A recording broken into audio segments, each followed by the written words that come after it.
This week has felt like an eternity. I can't believe it's only Wednesday and the Browns have gotten so much bad news over the last 72 hours, on top of just putting out a stinker to open up the season against the Cowboys. But today, the Browns placed 4 players on injured reserve: defensive tackle Maurice Hurst, linebacker Mohamoud Diabate and Tony Fields, and then safety Juan Thornhill. And Thornhill being the real dagger because the other guys we knew about coming out of Sunday, but out of the blue, Thornhill pops up with a calf injury. The same calf injury that kept him out for 5-6 games last season. And so going into year 2 with the Browns, unfortunately, the 3-year, $21 million contract is just not living up to the billing, right? No interceptions, 1 pass breakup through, 12 games with the Browns. I think it's kind of fair to say at this point that the Juan Thornhill signing is becoming a bust. And it's unfortunate because this one I feel like is purely rooted in injuries. But, just go off recent memory. We're not going to see Thornhill for the next 4 games minimum. And who knows how long he'll be out for.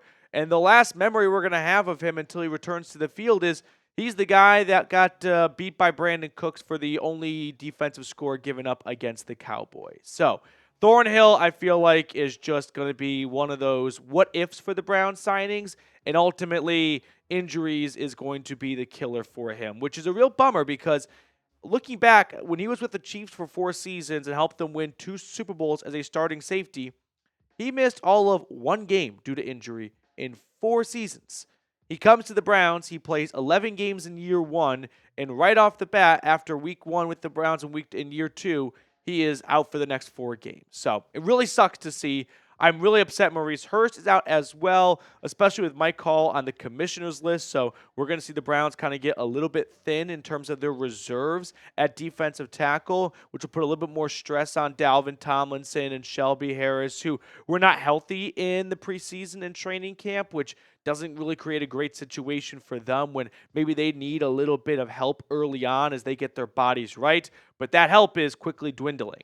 Now, the good news is no IR for David Njoku, which means the Browns don't think he'll miss at least 4 games. So probably a long shot to say the least to play in week 2 against the Jags, but maybe he's back for week 3 or week 4. I feel like if the Browns thought that he was going to miss the next 3 or 4 games, they'd place him on IR and open up a roster spot. But clearly they are hopeful that he can get back before that 4-game mark. Now, with 4 players going on IR, that opened up 4 roster spots. So they signed David Bell back to the 53-man roster, who they placed on their practice squad last week. Defensive tackle Sam Kamara.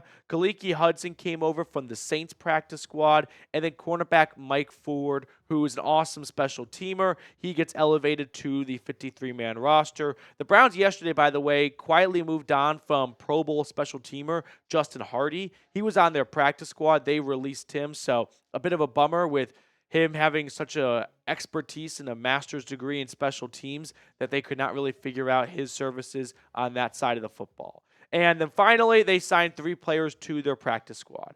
Tight end Geoff Swaim, who is probably going to get elevated for the next 2 to 3 weeks as long as Njoku is out, to their 53-man roster. Defensive tackle Siaki Ika is back. It probably says a lot that after he was cut by the Browns, not a single other team placed him on their practice squad, despite being a 3rd-round pick in 2023. But hopefully he can kind of come into camp or come into practice and get in good football shape, because that felt like that was always the biggest hindrance for him. But let's be honest. This has been a tough week. I was thinking about it last night walking my dog, about how when I woke up the morning that Deshaun Watson was ruled out for the season, it kind of felt like the world was crashing down on Browns fans because they just come off such an emphatic win and a comeback win against the Ravens, and it feels like Watson's about to get going with that great second half, and then all that is just wiped away. Felt like a little bit like when Nick Chubb went down. Like that was a real gut punch, and that week felt like it never ended. I'm shocked it's Wednesday, to be honest with you. I woke up this morning feeling like, I got Thursday Night Football. No, it's not even Thursday yet. That's how long this week has been. And you could even remove all of the Deshaun Watson lawsuit stuff from it, and it would still feel like a really long week. But tack that on, and this week has just turned into a week of hell for Browns fans because I don't know about you guys, but there is no better feeling than when football comes back and you get to go to work, to school, and talk about it with your friends. And there's nothing better than dunking on your friends if your team won on Sunday and theirs didn't. But that's been the opposite because I'm sure, like a lot of you, I have been just the butt end of a lot of jokes in the office because of the Browns. And it's one thing to lose week one because you know what? You can win week two and wipe it all away. But it doesn't even feel like a win against the Jags in week two will wipe the smear that has been just an absolute headache of a start for this fan base. So if you are ready to turn the mojo around, I'm out of ideas. I mean, I'm hoping that just the football gods can maybe grace us with a little bit of, joyous news with a Sunday win. But like today's video, to try and turn some, evil curse that the Browns have placed on their fan base by hitting that thumbs up button. Now, up next on the show, we're going to talk about Deshaun Watson because there is an update on that front, and it's a pretty important one to look at as well. And then I'm just going to kind of go off script, so to speak, and just talk about everything that I'm feeling about when it comes to number 4. But first, today's sponsor is Z-Biotics. Anyone who may not bounce back after a night of drinking as well as they used to should listen up. Let's face it, when going out, I've got to make a choice. I can either have a great night or a great next day. That is until I found Z-Biotics Pre-Alcohol. Pre-Alcohol is the world's first genetically engineered probiotic. It was invented by PhD scientists to tackle rough mornings after drinking. When you drink, alcohol gets converted into a toxic byproduct in the gut. It's this byproduct, not dehydration, that's to blame for your rough next day. Pre-alcohol produces an enzyme to break this byproduct down. Just remember to drink this probiotic before drinking alcohol, drink responsibly, and get a good night's sleep to feel your best tomorrow. So stay in the loop and go to zbiotics.com/chatsports or scan the QR code on screen right now to get 15% off your first order when you use code CHATSPORTS at checkout. Sign up for a subscription using my code so you can stay prepared no matter the time or occasion. Z-Biotics is backed with 100% money-back guarantee, so if you are ever unsatisfied for any reason, they'll refund your money, no questions asked. Remember to head to zbiotics.com/chatsports and use the code CHATSPORTS at checkout for 15% off. Thank you, Z-Biotics, for sponsoring today's episode and, of course, our good times. So as we are all aware now, Deshaun Watson has been sued for a separate case, different than the previous ones. This one involving sexual assault and battery. And Mary Kay added to this story late last night the NFL Special Counsel for Investigations, Lisa Friel, who led the investigation into Brown's Deshaun Watson that resulted in his 11-game suspension, is heading up this one too. We are definitely at a point where it starts to really feel like this is the beginning of the end. I don't think a suspension is out of the question here. If you're looking at it through the lens of, hey, give me some good news about Watson not getting suspended. It doesn't appear that the commissioner's list is in play for him, which was used for Mike Hall, and he is out indefinitely as long as he's on that list. So with that being said, an NFL investigation could take weeks, months, and they're not suspending him while they are investigating. So, I mean, there's a very good chance that he just continues to play, and unless the Browns bench him because of his poor play, he's going to continue to go out there unless the NFL changes its mind and places him on the commissioner's list, or they wrap up their investigation pretty quickly, which I would think is unlikely, and suspend him immediately because a lot of the times when that happens, video evidence emerges, right? There's a camera in the hotel lobby that picks this up. There's no camera, it looks like, in this woman's apartment that's going to pick this up. So for now, it's a lot of testimony, he said versus what she said, and I don't think that's going to have a quick resolution.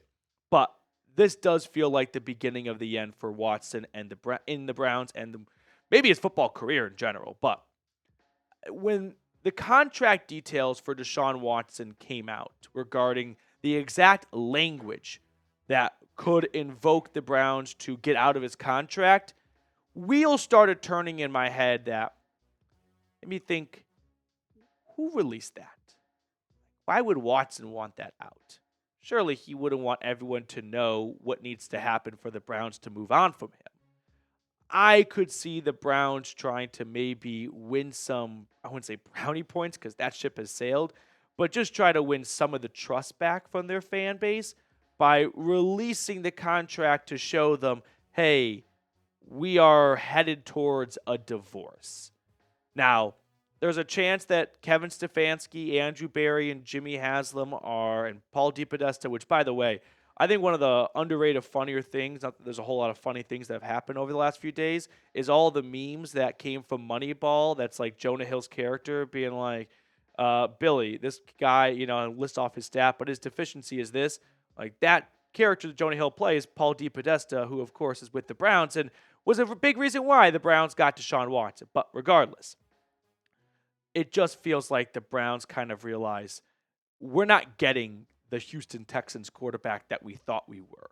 And now we're at a point where we have made life pretty miserable for our fan base. Like, we signed him up for a lot of self-defense when it came to people attacking Browns fans for getting Deshaun Watson. And the only way that they could smooth that over was by winning. Winning cures all. But you're not winning. You're subjecting your fan base to a lot of criticism, jokes, ridicule, and frankly, bad quarterback play.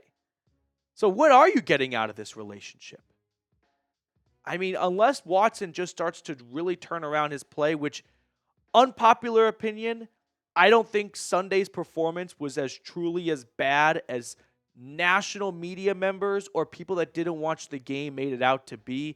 You're going to go box score hunting and you're not going to see great numbers.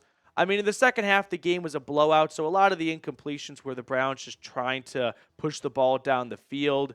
But I did feel like there were moments where, and more than just moments, like explicit examples of him holding onto the ball for way too long.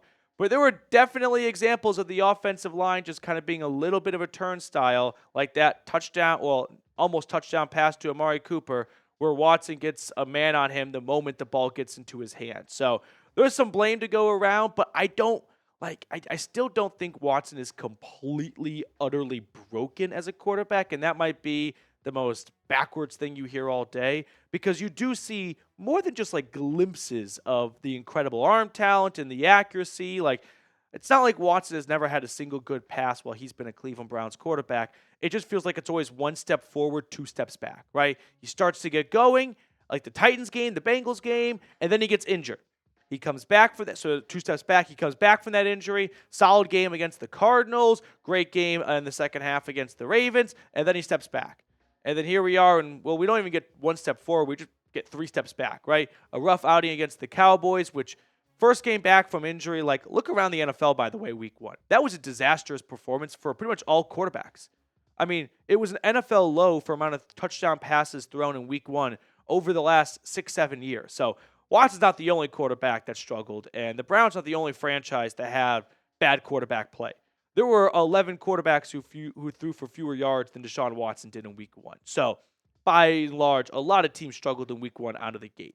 So that's not unique to the Browns, which is why I'm not like giving up on the season. They just need to make some corrections. Pre-snap penalties, offensive line, and Deshaun Watson. But I still feel like this is just the beginning of the end with the contract kind of being leaked, so to speak. It feels like the Browns are motivated to try and get the public a little bit back on their side, and they are looking to get out of this because Kevin Stefanski has shown he can win with a magnitude of quarterbacks, right? Like, he got Joe Flacco off the couch into the playoffs. Didn't really win many games with DTR, but man, like Tyler Huntley beat the San Francisco 49ers. I'm sorry, let me walk that back. PJ Walker beat the San Francisco 49ers. Like, that's how many quarterbacks that he's dealt with so far. I'm mixing them up. Jeff Driscoll starting week 18 against the Bengals. So we have seen Stefanski work with a lot of quarterbacks and be successful. So maybe behind the scenes, the Browns are done with Watson. I would feel like if you're Stefanski or Barry, that's a really tough pill to swallow because you are the two that were the masterminds behind pulling off and engineering this trade. So we'll see what happens. I don't think we're going to get a resolution anytime soon. Like, the contract, the Browns just can't simply get out of just because he's being investigated. Like, this is a contract that it's a contract just like any other profession, where if you violate the contract, you can just go to court.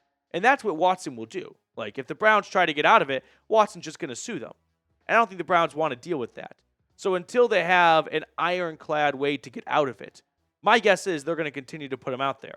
Now, if he becomes so bad that they feel like Jameis is better, okay.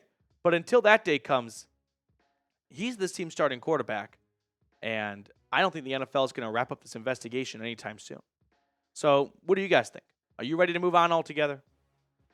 I just feel like once you move on, you just become forever a big, not that the Browns unfortunately are not this already, but joke of the worst trade in NFL history, which it's not good. I'm not even sold that it's the worst trade, just because that year, 2022, like Russell Wilson was traded and he was off the Broncos before the Browns moved on from Watson. And they gave up 2 firsts and 2 seconds. So, like, you can kind of go around and window shop some other bad trades and make some decent arguments. But that's just me trying to salvage the last little bit of dignity I've got when it comes to trying to believe the Browns can get something out of Watson. Because I just want to be that type of fan where, like, you don't want to fully accept that it's over, but it feels like this is truly a real turning point. Because up until this point, it was just national media members that really didn't watch Browns games, but just wanted to get some low-hanging fruit, looked at box scores and stats, and was like, okay, this can fill my daytime radio drive time. Well, now there are some real points to be made about this trade being an epic failure. Up until then, it was, well, he was injured, so we're going to ding him for being injured. That doesn't really seem fair to him. And when he was out there, like, he had a winning record as a starting quarterback, so if you're saying the Browns are better without him, that's not entirely true either. But that's going to do it for us on our episode today. Tough week, guys. And I'm hoping that a win on Sunday can kind of ease the pain of a really tough start to what's supposed to be like the best time of the year. Fall and football coming back. And it's been a really miserable first week of the season.